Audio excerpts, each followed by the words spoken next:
At 3:18 on a white-hot Sunday afternoon, Bennett Oakes came through the side door of the Vesper County Sheriff's Office with one hand pressed around a canvas camera satchel and the other still powdered with the pale dust of the Ravencourt baths. He did not look like a man running from guilt. That was the first thing people remembered.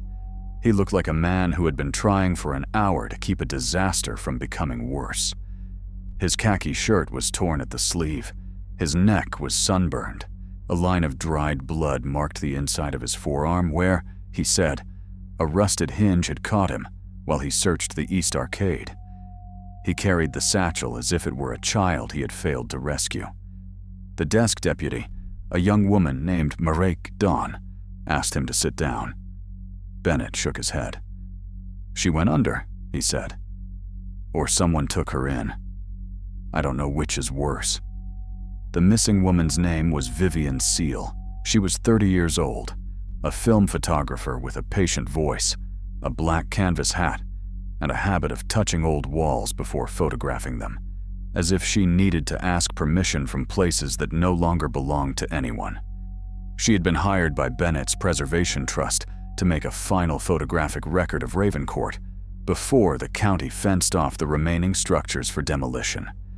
Ravencourt had once been advertised as a healing resort for people who could afford clean towels, mineral water, and a season away from their own lives. It sat 4 miles outside Vesper Wells on a chalk basin where the land fell open in shelves of white clay and burnt grass. The old bathing pavilion still had its blue tiles, though most were cracked or missing.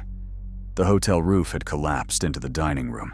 In the treatment wing, curtain rods hung like thin bones above rooms full of bird nests, wind-blown grit, and the faint mineral smell of old pipes. There were signs at every gate warning people not to enter, but signs had never stopped photographers, teenagers, metal thieves, or local boys trying to scare one another after sunset.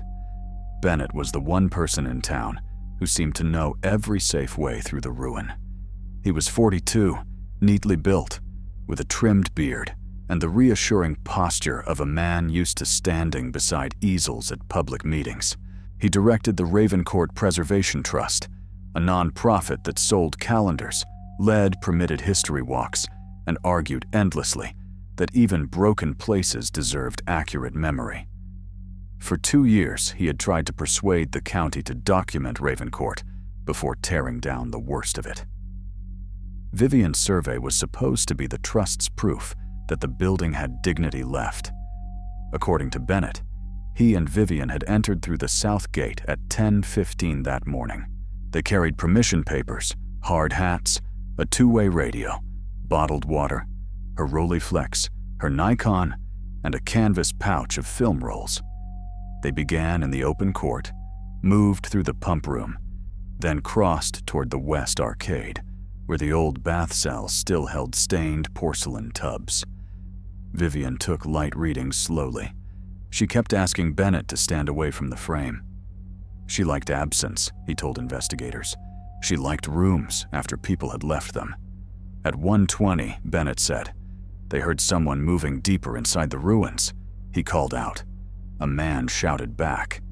Bennett recognized the voice as Cassian Broom, a scavenger known for cutting copper wire from empty houses and selling brass valves out of pickup beds. Cassian had been warned away from Ravencourt before. Vivian had seen him 2 weeks earlier while scouting exterior angles and had complained that he had followed her, demanding to know whether her photographs would show his truck. Bennett said he told Vivian to stay in the West Arcade while he confronted Cassian near the old laundry. He admitted it was a mistake. He said he thought she would be safer in the tiled rooms than out in the open court with a thief who had already threatened her. He followed the voice through the laundry passage, found fresh tool marks on a pipe casing, and then heard Vivian call his name. He ran back, but the West Arcade was empty. Her tripod stood near bath cell 6. Her Rolleiflex lay on its side on the floor, the waist-level finder open. Her black hat was caught on a jagged tile.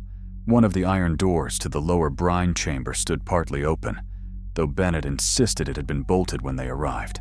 He shouted down into the darkness and heard nothing except dripping water. Cassian was gone.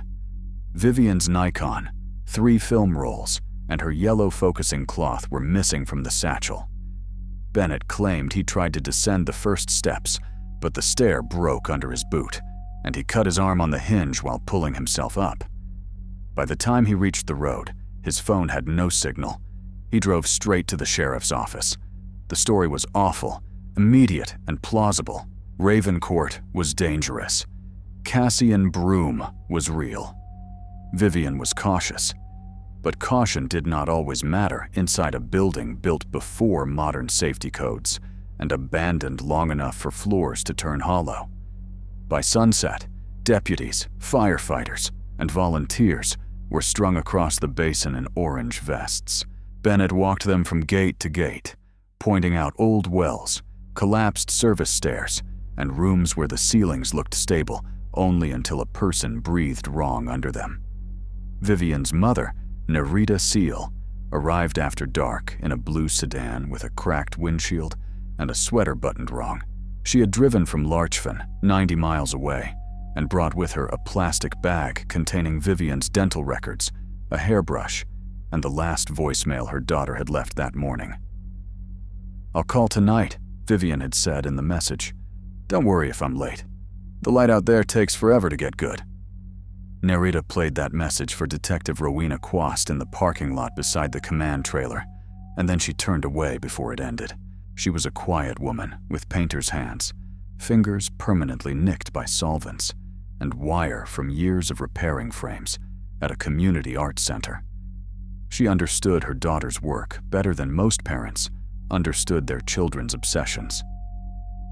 Vivian did not photograph ruins because she loved decay, Nerita said. She photographed them because people lied about empty buildings. They called them useless. They forgot who slept there, who scrubbed floors there, who signed in at desks and waited for news. The first search lasted 8 days. They pumped the brine chamber until mud sucked at the hoses, and the old steps appeared like rotten teeth. No body. They lowered cameras into the drainage runs. No body. Dogs worked the arcade, the laundry, the treatment wing, the dry swimming court, and the broken hotel kitchen. They alerted briefly near the north wall, then lost the scent and wind that came hard across the chalk basin each afternoon.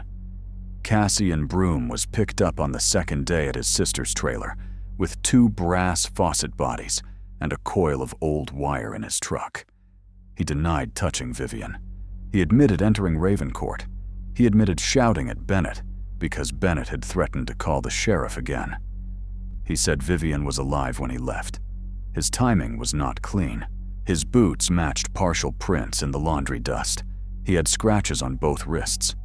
In the pocket of his work pants, deputies found a lens cap that fit Vivian's Nikon, though Cassian claimed he had picked it up weeks earlier outside the south gate.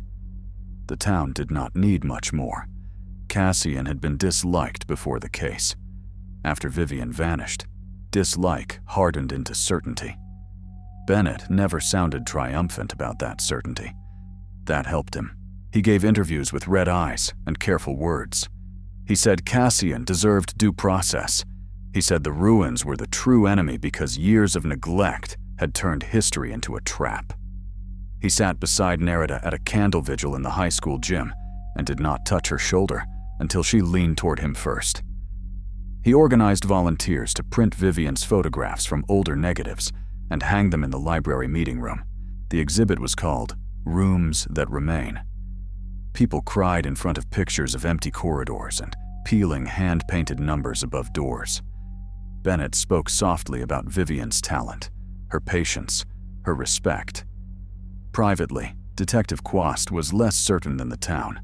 Cassian was a thief, a liar, and frightened enough to contradict himself, but he did not behave like a man who knew where a body was. He made stupid admissions and stubborn denials in the wrong places. He kept saying he had seen Bennett's truck parked by the north service gate at noon, though Bennett's official route had not taken him there. He kept insisting he heard a woman speaking from the east wing, not the west arcade. Nobody could confirm it. The East Wing was considered too unstable to search fully, and Bennett said no one should risk lives chasing the word of a man trying to save himself. The investigation narrowed anyway, because investigations often narrow around what can be proved. Cassian had been in the ruins. Cassian had argued. Cassian possessed a lens cap. Vivian was gone. Bennett had reported quickly, injured himself searching, and stayed useful afterward. For weeks, every new rumor returned to Cassian. He had sold a woman's camera in another county. He had buried something behind the tire yard. He had asked a cousin about bleach. None of it held. The Nikon was never recovered. The missing film rolls were never found. Vivian's phone last pinged near the basin and then went silent. The brine chamber gave up only rust, coins, and one cracked porcelain button that did not belong to her clothing.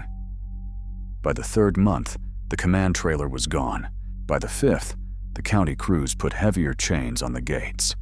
By the seventh, Ravencourt became again what it had been before Vivian, a place everyone talked about with certainty, and almost no one entered. Nerida kept calling Detective Quast every second Wednesday. She did not ask whether there was news. She asked what had been done. It was a small difference, but Quast noticed it. What had been tested, what had been searched, what had been ruled out. Nerida never shouted. Her disappointment was more durable than shouting. Bennett kept visiting too. He came to the sheriff's office with typed notes about trespass patterns, copies of old floor plans, and suggestions for safer access points if the department ever got approval for another search. He brought coffee once and apologized for bringing coffee because it looked theatrical. He corrected reporters who called Vivian reckless. He sat for a local documentary and said her disappearance had taught him that preservation without safety was vanity. 10 months and 4 days after Vivian vanished, the film roll arrived in a gray plastic mail recovery envelope. It did not arrive at the sheriff's office first. It arrived at Starling Photo, a narrow shop wedged between a shoe repair counter and an accountant's office in the city of Merrow, 2 counties east. Starling Photo was run by a woman named Pia Arlo, who processed film for college students, wedding photographers who wanted nostalgia, and the last few stubborn professionals who still trusted silver grain more than sensors. The envelope contained one battered 35mm roll in a black plastic canister, a folded processing slip, and a postal note explaining that the item had been found behind a sorting panel during maintenance at the Vesper Wells mail depot. The original outer mailer had been torn and oil-stained. The destination was almost unreadable, but enough of the label remained to show Starling Photo's old address. The processing slip was in Vivian's handwriting. Pia knew the name because every film photographer in the region knew the name by then. She also knew that touching the roll carelessly could matter. She called the number on the missing person flyer taped beside her register. Detective Quast drove to Merrow herself. The postal mark was faint, but legible under angled light. Vivian had mailed the roll from the Vesper Wells depot at 12:42 p.m. on the day she disappeared. That single fact made the case lurch. Bennett had told police that he and Vivian had remained inside the ruins from 10:15 until she vanished sometime after 1:20. He had said they carried all exposed film with them. He had said she did not leave Ravencourt for lunch or supplies. But here was a roll in her handwriting, mailed from town 38 minutes before Bennett claimed they heard Cassian in the laundry. Bennett had an answer when Quast called. Vivian, he said, must have prepared the mailer earlier. Maybe she gave it to someone else. Maybe the postmark was wrong. Maybe the roll came from a previous scouting trip. He sounded concerned, not defensive, but for the first time, his careful concern had edges. The roll was processed in a state lab darkroom under evidence protocol.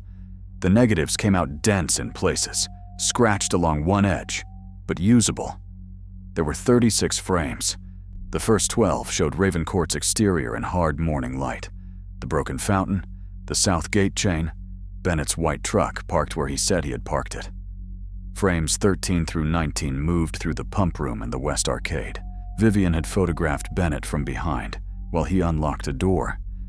She had photographed tile numbers, light slipping through roof gaps, a bird nest on a shower pipe.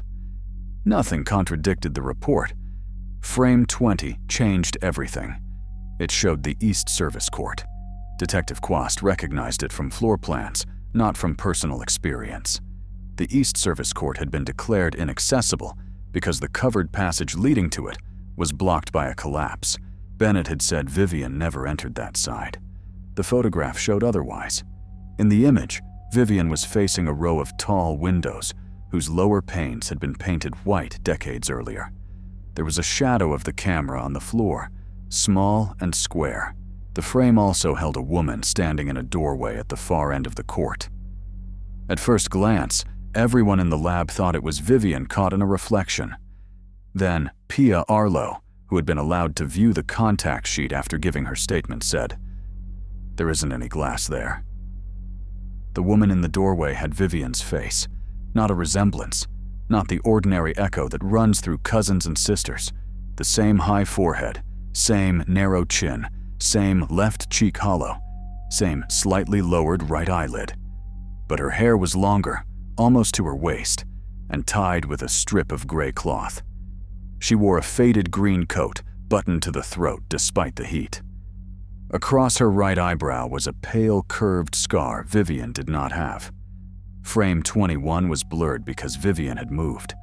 Frame 22 showed the woman closer. Her hands were raised, not in threat, but in refusal, palms out. Her mouth was open. On the wall behind her, someone had chalked the word "quiet" in block letters. Frame 23 showed Vivian's own hand in the edge of the shot, fingers open, reaching.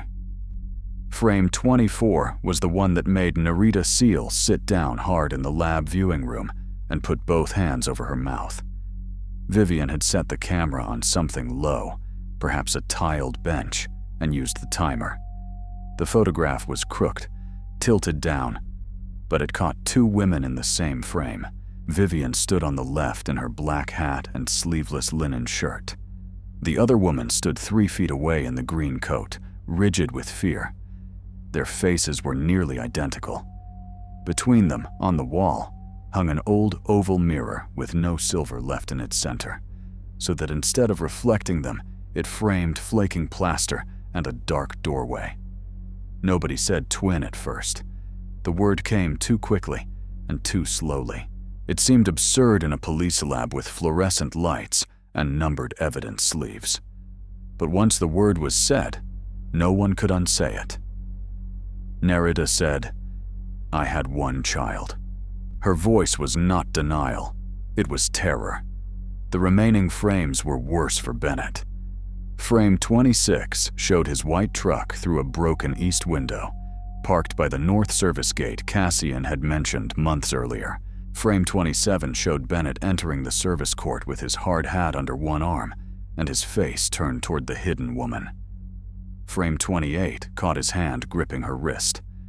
Frame 29 was a streak of ceiling and light, as if Vivian had grabbed the camera quickly. Frame 30 showed a brass key tag on the floor near a drain, shaped like a small prism, stamped with the Ravencourt Trust initials. Bennett had told police that Key never left his office. The final 6 frames were nearly black. In frame 33, after digital enhancement, there was a pale slice of Vivian's yellow focusing cloth against square tiles. In frame 35, there was part of a sign painted on brick. East Hypocaust.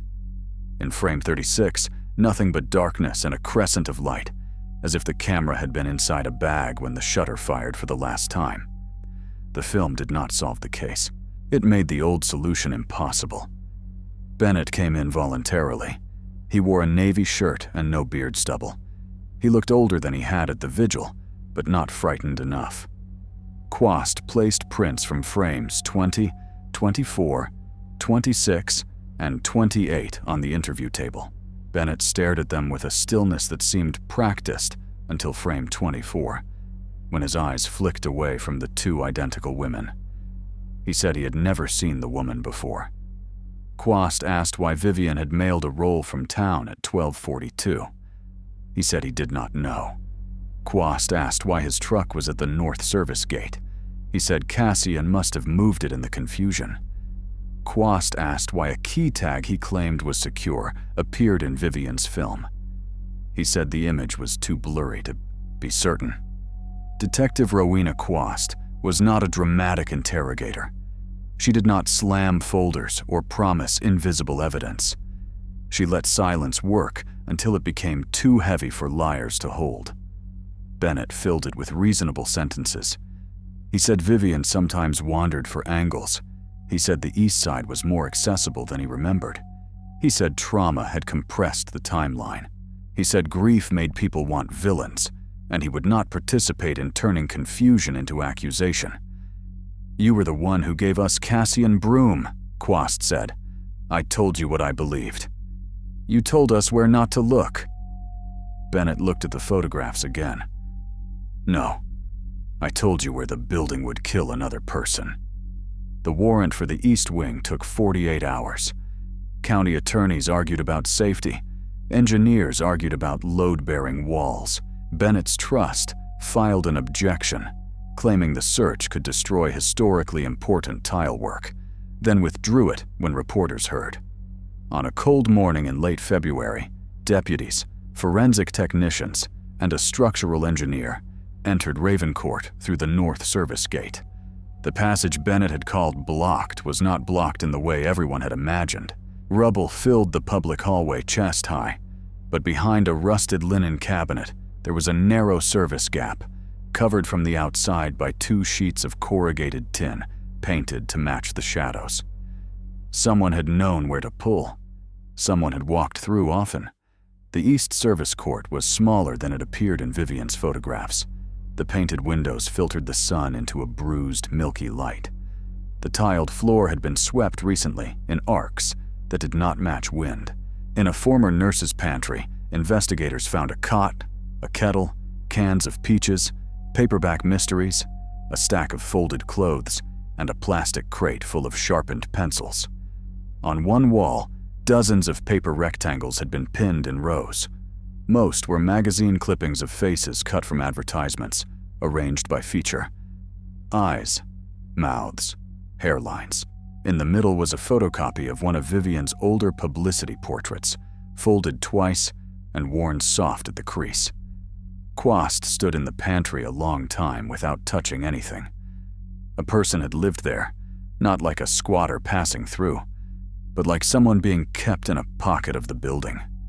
In a rusted medicine cabinet, technicians found an orange prescription bottle with the label half scraped away. Enough remained to read the first name. Nell. The pharmacy was in Marrow Creek, 40 miles north. The prescribing doctor had retired.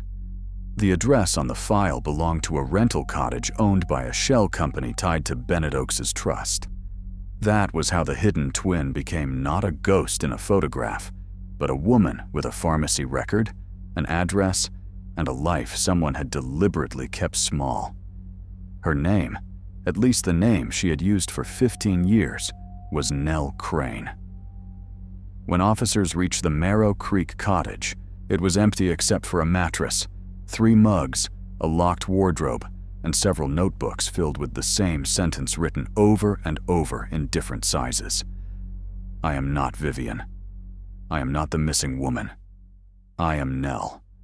There were recent tire tracks outside. Bennett's phone had gone dark 2 hours before the warrant at Ravencourt became public. For 6 days, Nell Crane was the most wanted witness in the county, and Bennett Oakes was the man everyone pretended was only unavailable for interview. Then a motel clerk in South Fen noticed a woman in a green coat sitting in a laundry room at dawn, reading the instructions on a vending machine as if she had never seen one. The clerk called police because of the missing person bulletin, though later she said she almost did not. The woman looked less like a fugitive than someone waiting to be told the rules of the world. Nell did not run when deputies arrived. She asked whether Bennett was angry. Then she asked whether Vivian was still under the warm room. The warm room was what she called the Hippocaust. Ravencourt's mineral baths had been built over a low brick heating chamber, a grid of crawl spaces where hot air once moved under tile floors. Most of it had collapsed. The section under the East Treatment Wing had been sealed in the 1960s after a maintenance worker broke his leg. Bennett had not mentioned it in his maps. The county's newer floor plans mislabeled it as filled foundation. Nell's first interview lasted 20 minutes because she shook so badly that a victim advocate stopped it. Her second interview lasted 3 hours. She answered some questions plainly and others by describing rooms, colors, sounds. She did not understand dates well. She did understand sequence.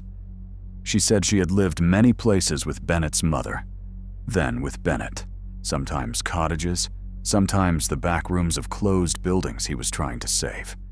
He told her that people would lock her away if they found her because there was a mistake in her papers. He told her that her face belonged to someone else and that showing it would ruin that woman's life. He brought food, books, medicine, and envelopes of cash. He could be gentle for weeks. Then, if Nell asked for a library card, a phone, a proper doctor, he became cold in a way she found worse than shouting. She had seen Vivian's photographs in a magazine Bennett left behind. She knew immediately. She cut out the picture and hid it inside a book. When Bennett arranged for Vivian to photograph Ravencourt, Nell believed he had done it for her. She thought he had finally decided to let the two women meet. For 3 days before the survey, he told Nell to stay in the pantry and not make sound. He said Vivian was curious and would make everything dangerous. But Vivian found the East Service Court before Bennett was ready. Nell said Vivian did not scream. That was the detail that broke Nerida later. Vivian, faced with a stranger wearing her face in an abandoned medical wing, did not scream. She lowered the camera and said, "What is your name?" Nell did not answer. Vivian asked again. Nell touched her own scar and said, "He said not to talk to you." Vivian looked toward the north gate then, as if she understood something had been arranged around her.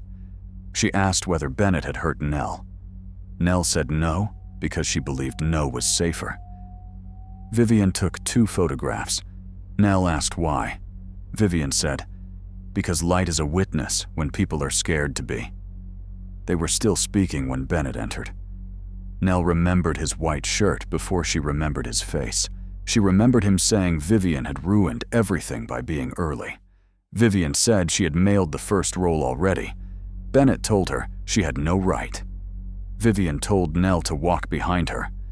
Bennett grabbed Nell's wrist. Vivian struck him with the flat side of the Nikon to make him let go. The camera fell. Bennett shoved Vivian against the tile column hard enough that her hat came off. Nell ran into the pantry and covered her ears. She heard Vivian say, "My mother will know." She heard Bennett say, "Your mother knows what she was allowed to know." After that, Nell's memory fractured into pieces she could only place by objects. Yellow cloth on wet tile. Bennett breathing through his teeth. The old furnace door open. Vivian's boot scraping brick. Bennett telling Nell to hold the lamp. Nell refusing. Bennett telling her she had nowhere else to go. He made Nell leave the east wing by the service gap after dark. He drove her to Marrow Creek and told her Vivian had fallen where no one could reach her. He said it was an accident Nell had caused by disobeying him. He said if she spoke, Nerida would lose both daughters. Nell did not understand both daughters then, not fully. She understood only that the woman with her face had stopped making sound. The search of the Hippocaust took 3 days. It had to be done by hand, because machines could collapse the remaining floor. On the second afternoon, a technician found the yellow focusing cloth wedged in a brick seam. On the third, they found Vivian. There was no need for the news to describe the condition of her remains, and Detective Quast made sure they did not. Vivian had been placed in a low service bay behind a sliding furnace plate. covered with old insulation cloth and broken tiles. With her were the metal rims of her Nikon, crushed, and one black film canister that had never held film. Bennett had taken the camera apart, but he had not known about the roll she mailed from town before returning to Ravencourt for the final interior series. He had not known because Vivian had not told him. That small, independent errand had outlived every larger lie. The medical examiner could not prove every movement Nell described. Time had taken too much. But Vivian's injuries were consistent with a violent impact in the east wing, not with a fall into the west brine chamber. Trace mineral dust on her boots matched the hippocaust, not the public arcade. Fibers from Bennett's old trust jacket were found on the yellow cloth. His brass prism key tag, recovered from a drain after the film identified it, carried a partial touch print under mineral residue. In Bennett's office, detectives found the matching key ring with the prism tag missing, along with 2 older maps showing the service gap and the hypocaust crawl. The case then became larger than Vivian's death. Nell's papers were a nest of omissions. She had no birth certificate under the name Nell Crane. She had school workbooks, but no school records. Her social security number belonged to a dead infant from another county. The medical file Bennett used for her had been built from cash visits, false addresses, and an old letter signed by his mother, Sabine Oakes, who had died 8 years earlier. Nerita Seal submitted to a DNA comparison because she wanted truth, even when truth had begun to look like punishment. The result did not give her the simple answer she feared and wanted. Vivian and Nell were identical twins. Nell was Nerita's biological daughter. Nerita read the report at her kitchen table with Detective Quast sitting across from her and the clock above the sink ticking too loudly. She did not cry at first. She asked whether the report could be wrong. The analyst said, "Not in any meaningful way." Nerita asked whether Vivian had known before that day. Quast said the film suggested Vivian discovered Nell shortly before she died. Nerita asked who had taken the baby. That question took longer. 30 years earlier, Nerita had given birth in a private house outside Vesper Wells during a storm that washed out the road to the hospital. She had been 19, unmarried, frightened, and poor. The midwife was Sabine Oakes, Bennett's mother, who ran a women's health service out of a converted bungalow and who had a reputation for helping girls avoid shame without involving men in uniforms.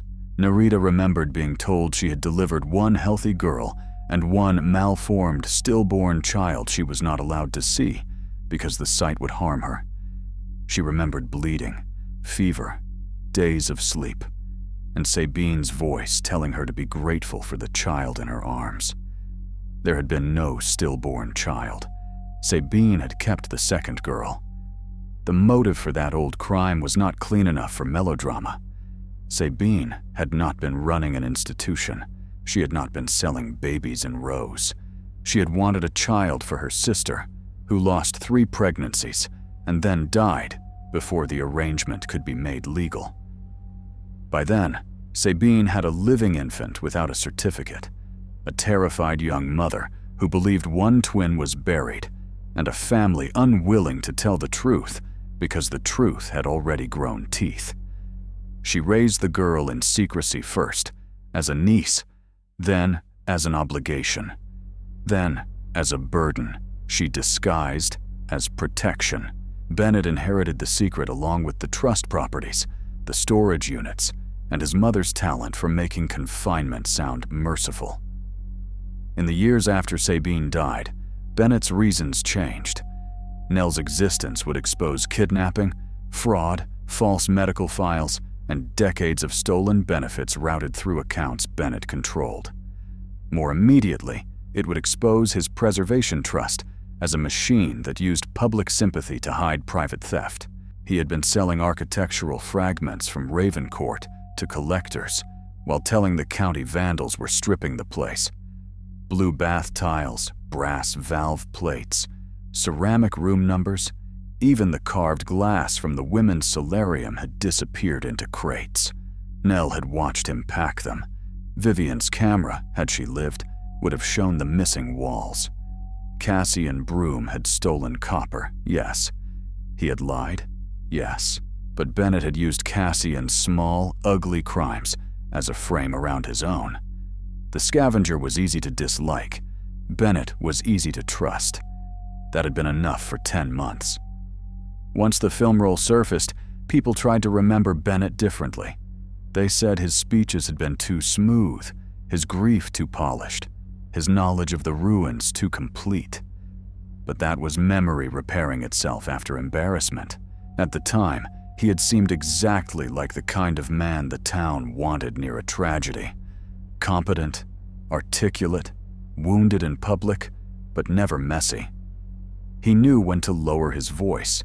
He knew when to say Vivian's name. He knew how to make himself useful in every room where suspicion might otherwise have grown. Bennett was arrested at a roadside motel outside Caldrum after a toll camera found his truck. He had shaved his beard and dyed his hair too dark. In the back of the truck were 2 suitcases, $31,000 in cash, Nell's notebooks, and a cardboard tube containing 4 of Vivian's older prints from the library exhibit. He told the arresting officers he had been trying to protect Nell from hysteria. He said Vivian's death was an accident. He said the film had been misunderstood. During his formal interview, Detective Quast placed the photograph of Vivian and Nell on the table again. Bennett looked at it for a long time. "She shouldn't have used the timer," he said. "It was not a confession, not legally." But everyone in the room heard what he had admitted. He had not wondered whether the photograph was real. He had been thinking for 10 months about the little red light on Vivian's camera blinking before the shutter opened. The prosecution built the case in layers because any one layer alone could be argued around. The film proved the timeline and hidden witness. The postal record proved Vivian left Ravencourt and mailed evidence before returning. The East Wing proved Bennett's map omissions. Nell proved the confrontation. The Hippocaust proved Vivian never disappeared into the place Bennett named. Financial records proved Bennett's reasons to keep Nell hidden. Salvage invoices proved he had lied about Ravencourt. Cassian's phone, dirty and half-broken, but finally examined without the pressure of public certainty, proved he had left the basin before Bennett claimed the fatal confrontation began. Cassian did not become noble after being cleared. He was still rude, still a thief, still angry at every question that made him feel cornered. At the hearing where the prosecutor dismissed the remaining suspicion around him, he sat in the back row and stared at his boots. When a reporter asked whether he felt relieved, he said, "Relieved doesn't give 10 months back." Then he walked away before anyone could make him symbolic. Nell stayed with the victim services family first, then with Nerida, though no one pretended that biology could do the work of 30 stolen years. Their first weeks together were full of ordinary awkwardness, made enormous by grief. Nell did not know whether to call her mother Nerida, Mrs. Seal, or nothing at all. Nerida kept buying foods Vivian liked, and then apologizing because Nell was not Vivian.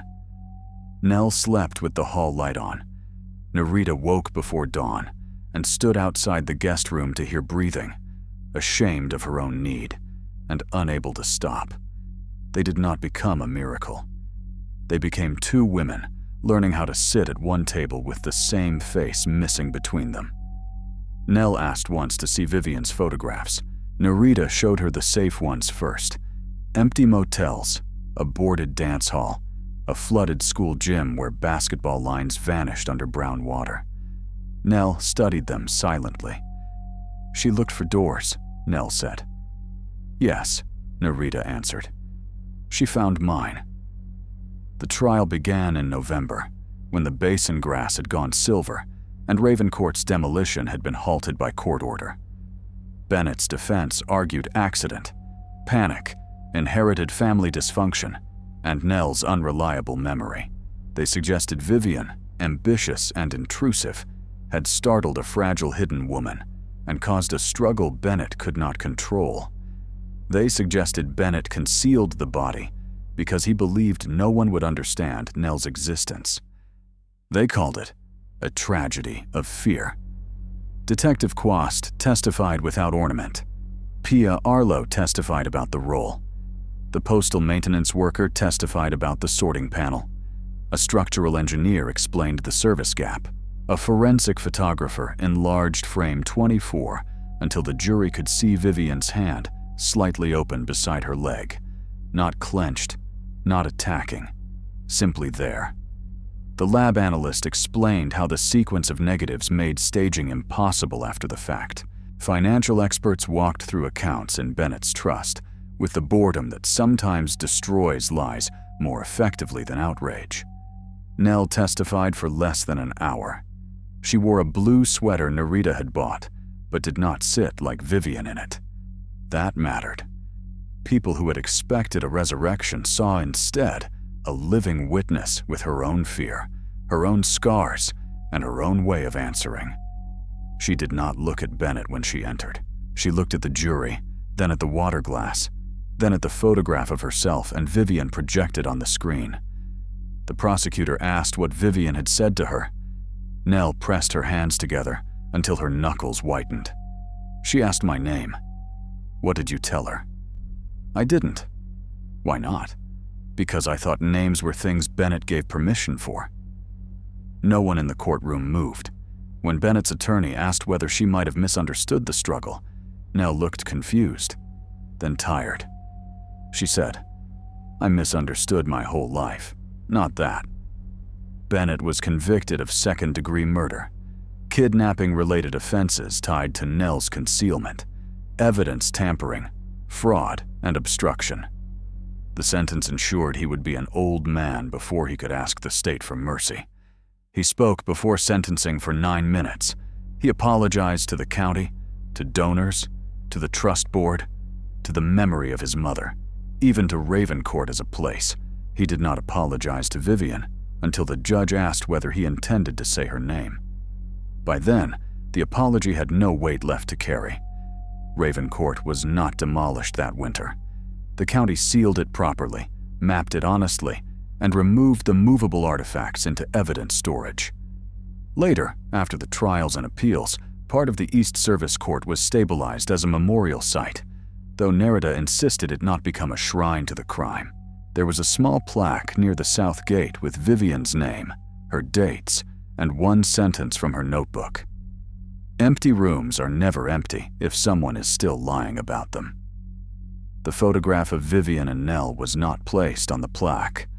Nerida refused every request from newspapers and documentary producers to use it as the final image. She said the picture had done its job in court. It had brought Vivian home and opened the door for Nell. It did not owe strangers anything else.